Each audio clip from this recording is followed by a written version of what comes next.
Hi అండి, welcome back to sweet home. ఈరోజు video ఏంటంటే పన్నీర్ తోటి కర్రీ చేస్తున్నాను. సింపుల్ అండ్ ఈజీ ప్రాసెస్ తోటి. మా పాపకి చాలా ఇష్టం పన్నీర్ కర్రీ. తనకి ఫీవర్ వచ్చింది కదా రీసెంట్గా. తన నోటికి ఏమీ తినబుద్ధి అవ్వట్లేదు. సో ఇదైతే తింటుందని చెప్పేసి నేను తక్కువ ఇంగ్రీడియంట్స్ వేసి కర్రీ అనేది తయారు చేస్తున్నాను. అదేంటనేది ఇప్పుడు మీకు చూపిస్తాను. ఇక మొదలు పెడదామండి కర్రీ చేయడము. అయితే ఫస్ట్గా మనం ఏంటంటే ఇందులో చెక్క, లవంగా ఇవన్నీ కూడా వేసుకోవాలి. కావాలంటే బిర్యానీ అది కూడా వేసుకోవచ్చు. సో నేను వేసాను. అట్లతో ఒక లవంగా అండ్ చెక్క ఇంతలా ఉందో చూసారా.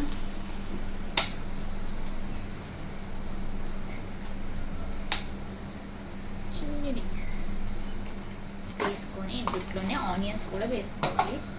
మనం ముందుగా కట్ చేసి పెట్టుకున్న ఆనియన్స్ ఇవి కూడా వేసేస్తున్నాను.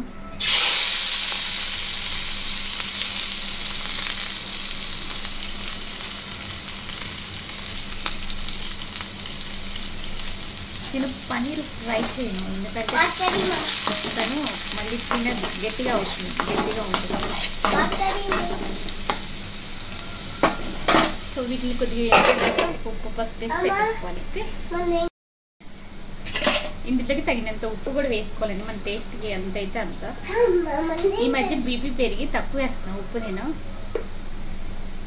సడన్గా పెరిగింది మొన్న బీపీ, ఇప్పుడు తగ్గింది లేని అంత బీపీ లేదు. ఇప్పుడు తగ్గిపోయింది. ఇది రాక్షస్తో వచ్చి వచ్చిన బీపీ నాకు. తినమంటే తిందు. సో తగినంత పసుపు కూడా వేసుకోవాలి.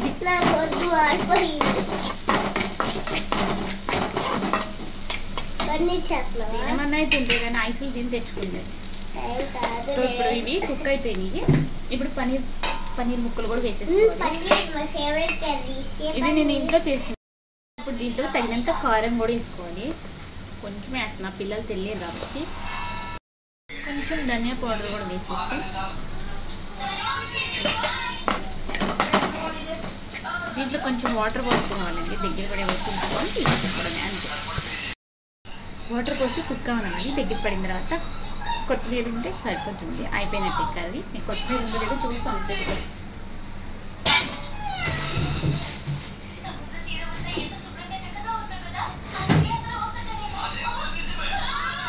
కొత్తిమీర అయితే ఉండగానే దీనికి జీవం లేదు.